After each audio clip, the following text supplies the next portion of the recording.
Je suis Alex Kaluira, coach de natation et de sauvetage nautique.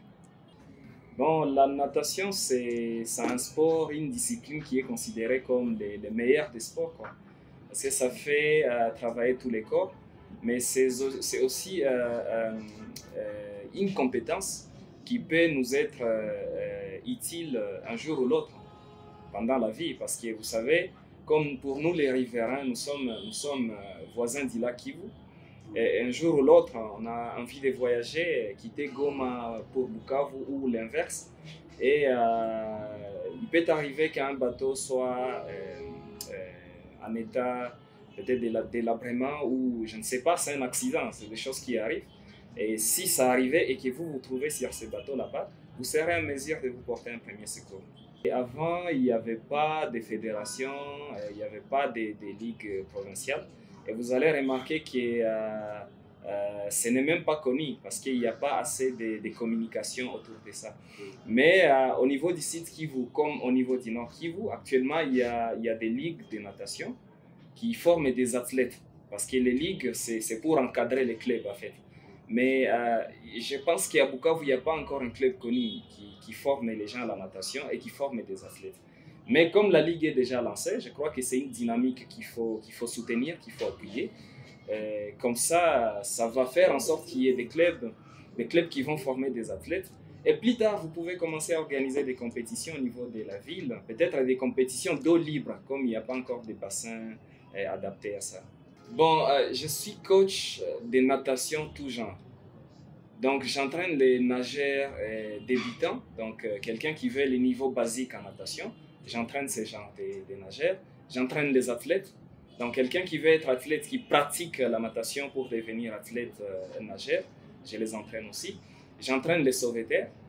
Donc, au niveau du sauvetage, c'est les principes des premiers secours. Il y a beaucoup de choses qui vont avec. Hein. Donc, il y a par exemple les exercices de prise en charge pour une personne noyée. Il y a les exercices pour la plongée sous-marine, comment on va faire de l'apnée, donc plonger sans équipement pour aller chercher quelqu'un qui s'est noyé. Je vais parler des massages cardiaques par exemple, des bouche à bouche. Ce sont des gestes qu'on fait pour sauver quelqu'un qui s'est noyé et qu'on peut récupérer si on a bien effectué ces gestes. Actuellement, j'ai un club à Goma d'abord. Mais je suis venu à Bukavu parce que je cherche à monter aussi un autre club ici à Bukavu, avec l'appui bien évidemment de la Ligue provinciale d'ici de Kivu. Vous savez, pour toute entreprise, hein, il y a souvent une difficulté liée aux finances. Parce que vous pouvez avoir une idée, la meilleure du monde, mais si vous n'avez pas un appui financier, vous aurez des difficultés à organiser cette idée. Je crois aussi que l'autre appui, c'est le système, notre système gouvernemental. Je crois que ce n'est pas la première fois qu'on va vers pour négocier, solliciter un appui ponctuel pour que l'on puisse organiser des choses. Mais vous allez voir que la plupart des fois, lorsque vous y allez, ils vont vous dire qu'il n'y a pas d'appui. Les gouvernements n'ont pas d'argent. Donc il y a quand même des secteurs qu'on néglige. Pourtant, c'est des secteurs qui peuvent rapporter des valeurs par rapport au fonctionnement du pays. Donc au Congo, d'abord, tous les nageurs que vous allez voir, c'est des nageurs qui sont un peu, ils les font à l'amateur. Je sais qu'aujourd'hui, avec Internet, nous avons accès à plusieurs connaissances. Donc la majorité des nageurs qui sont en RDC ici, c'est des nageurs qui se sont auto-formés parce qu'il n'y avait pas avant des formations de maîtres nageurs. Il n'y a pas 2 mois que nous avons réussi une première formation internationale parce qu'il y a la Fédération internationale de natation qui est devenue aujourd'hui Aquatics Web, World Aquatics. Et ils ont donné une formation qui donne la certification internationale où on accepte maintenant quelqu'un comme maître nageur. Et avant, les gens qui nageaient, ils les faisaient à l'amateur. Donc, les Congolais qui est parti représenter les pays pour les Jeux Olympiques, c'est un Congolais qui a été choisi au hasard et je ne sais pas par quel système. Parce que s'il fallait envoyer quelqu'un, je crois qu'il fallait organiser une évaluation nationale et voir parmi ces nageurs là-bas, même si c'est des nageurs qui les font à l'amateur, et voir parmi eux c'est qui est le plus fort, les meilleurs. C'est là qu'on pouvait envoyer aux Jeux Olympiques et ils pouvaient nous représenter valablement. Mais choisir quelqu'un parce que c'est peut-être un tel tribu, parce que il est connecté à un tel qui sait comment les Jeux Olympiques sont organisés, vous comprenez que ça ne nous sert à rien, ça ne nous avantage à rien. Les scientifiques supposent que s'il y a un sport qu'on pouvait conseiller aux humains, c'est la natation, parce que c'est un sport qui fait travailler tous les corps. Et pas seulement les corps et l'esprit aussi. L'eau, c'est un élément apaisant. Donc, quand vous vous retrouvez dans l'eau, vous allez voir que si vous aviez des problèmes, si vous avez été choqué pendant la journée par votre chef de bureau, je ne sais pas, votre chef hiérarchique, vous allez rentrer à la maison, si vous vous mettez dans une baignoire, plongé dans une baignoire, vous allez sortir de là étant apaisé. Alors, rajoutez maintenant les mouvements, donc comme si vous étiez en train de faire le sport, vous allez voir que c'est une forme de massage. Vous allez dormir paisiblement. Et si on parle de la natation maintenant au niveau du lac Kivu, parce que moi je ne vois pas que Bukavu, je vois plutôt tous les riverains du lac. La natation, c'est une activité qui pourrait nous connecter davantage à notre environnement. Je parle du lac Kivu. Le lac Kivu, c'est un lac que nous devons protéger. Hein? Je crois que tout le monde aime les Sambaza. Moi aussi, j'aime les Sambaza. Mais au fur et à mesure que l'on jette des déchets dans les lacs, au fur et à mesure que nous serons en train de les détruire, et plus tard, nous n'aurons plus les Sambaza. Plus tard, c'est cette concentration des déchets qui va produire des gaz méthane. Et le gaz méthane qui n'est pas exploité, c'est qui devient encore un danger pour nous. Mais je crois que le fait de nager dans les lacs pourrait peut-être créer une connexion qui permettrait à ce que la population comprenne que c'est lac ici, c'est une bénédiction. Mais aussi, j'ai parlé de cet aspect là-bas, d'être en mesure de se porter un premier secours. Donc un jour ou l'autre, on a besoin d'aller à Goma peut-être pour les vacances ou pour faire ses activités de business et tout. Et lorsqu'on est sur un bateau, sachant qu'on sait nager, on est plus ou moins confiant et on peut s'attendre à tout, sachant que si quelque chose arrivait, je l'ai dit, c'est un accident, on ne le souhaite pas, mais si quelque chose arrivait, vous allez vous sentir quand même capable de vous porter un premier secours. Voilà. Ce que nous sommes en train de développer ici, nous pouvons les développer dans tous les sens. Okay? Nous pouvons parler du sport avec la natation, nous pouvons parler de la santé avec la natation, nous pouvons parler de l'éducation même parce que quelqu'un qui fait le sport, c'est quelqu'un de très discipliné. Et vous allez remarquer que tous les sportifs, c'est des gens calmes. Donc, au niveau de Bukavu, j'ai essayé une fois. On avait négocié avec les corps de la paix. Et les corps de la paix nous avaient accordé les bassins du corps de la paix que nous avons commencé à nettoyer. Mais plus tard, on avait suivi, je ne sais pas, un matin, on s'élève comme ça, on allume la radio un dimanche. Et c'est nous les sujets sur l'émission Paix et Développement, disant que non, voilà, il y a un jeune qui veut noyer les enfants, qui dit qu'il va lancer un projet de formation en natation. Non, et puis, ça nous avait fait peur parce que lorsque moi je viens, je nettoie les bassins, je sors tous les déchets qu'il y a dans les bassins du corps de la paix parce que j'ai l'intention de former les gens à la natation pour les rendre capables de se porter un premier secours et que plus tard que notre système fasse une conclusion disant que j'ai l'intention de noyer les enfants, ça m'a fait peur. À un moment, j'étais recherché par la police.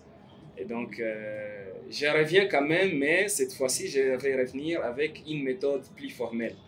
Là, c'est aller d'abord voir les autorités, obtenir tous les documents nécessaires et lancer l'activité avec plus de confiance. Voilà. Si nous avons des bons nageurs, des bons plongeurs, je vous dis que nous pouvons être utiles, nous pouvons nous rendre utiles. Mais il y a un moyen d'attaquer les problèmes là, des déchets sur les lacs. Il y a un moyen d'attaquer ces problèmes en amont. Donc, au lieu de laisser les gens gérer leurs déchets vaille que vaille, il y a un moyen que les gens soient en mesure de gérer les déchets à domicile. Donc, on peut établir, par exemple, un règlement qui dit que si on attrape quelqu'un qui jette une bouteille au choix, on lui fait payer, je ne sais pas moi, 5 dollars d'amende. C'est possible. Et vous allez voir que chacun, parce que là c'est une conscience collective, on cherche que les gens soient conscients de leur environnement, vous allez remarquer qu'à ce niveau, chacun, quand il finit de prendre son jus en bouteille, ou je ne sais pas moi, il y a des boissons fortement alcoolisées aussi qui sont dans des bouteilles plastiques, quand il finit de prendre sa bouteille là-bas, il se dira, ok, si je jette la bouteille, je serai obligé de payer une amende de 5 dollars. Du coup, il ne va pas jeter la bouteille. Donc, il va garder sa bouteille peut-être en poche pour aller la brûler ou, je ne sais pas, l'utiliser pour la transformer, créer quelque chose d'utile avec. Je crois que je vais commencer par le gouvernement parce que pour agir convenablement, nous devons avoir des infrastructures. Nous devons avoir des moyens qui nous permettent d'agir, de former les autres. Et ce que j'ai dit seulement, c'est de demander une subvention. Donnez-nous la capacité de transmettre ce que nous savons faire. Nous avons des compétences, mais nous n'avons pas les outils nécessaires pour transmettre ces capacités. Et la natation, ce n'est pas que pour les enfants, c'est également pour les adultes. La natation, on l'apprend à tout âge. Moi, je vois parmi nos autorités ici, des fois des marins, vous imaginez. Quelqu'un qui fait l'armée dans la marine, mais qui ne sait pas nager, c'est quand même aberrant. Quelqu'un qui est censé passer tout son temps sur les lacs, mais qui ne sait pas nager. Je vois parmi nos navigateurs ici, quelqu'un qui est dans le business du lac, il passe toutes ses nuits sur les lacs, 1 mois, 2 mois, une année, il est sur les lacs, mais il ne sait pas nager. Vous trouvez ça, c'est pas concevable. Vous allez remarquer que même il y a un bateau qui a coulé dernièrement, il y a 3 jours, je crois, au niveau de la ville de Goma. Et on me dit que même celui qui louait les bateaux, il est mort dedans. Bon, c'est pas quand même concevable. Comment toi tu vas aller investir dans des activités aquatiques pendant que toi-même tu ne sais pas nager? Non, la première chose c'est d'apprendre à nager, ensuite investir dans les activités aquatiques. Donc, aux parents de la ville de Bukavu, nous venons bientôt, je pense sur 1 mois, il y aura déjà un espace pour la formation en natation. Nous allons lancer une grande communication, bien sûr avec la RTNK qui nous soutient déjà, et voir si progressivement cette discipline peut être accessible à tous. Je vais parler du prix d'accès. Je crois qu'on ne va pas mettre un prix exorbitant pour empêcher les gens d'accéder à l'activité. On va encore discuter avec les collaborateurs pour voir c'est quoi les prix que l'on peut mettre qui sera favorable à tout le monde, parce qu'on regarde aussi les pouvoirs d'achat de la population. Nous savons que c'est 5% qui possèdent toute la richesse, donc la classe politique, et les restes, il n'y a pas de classe moyenne en RDC en fait. C'est les extrêmes riches et les extrêmes pauvres.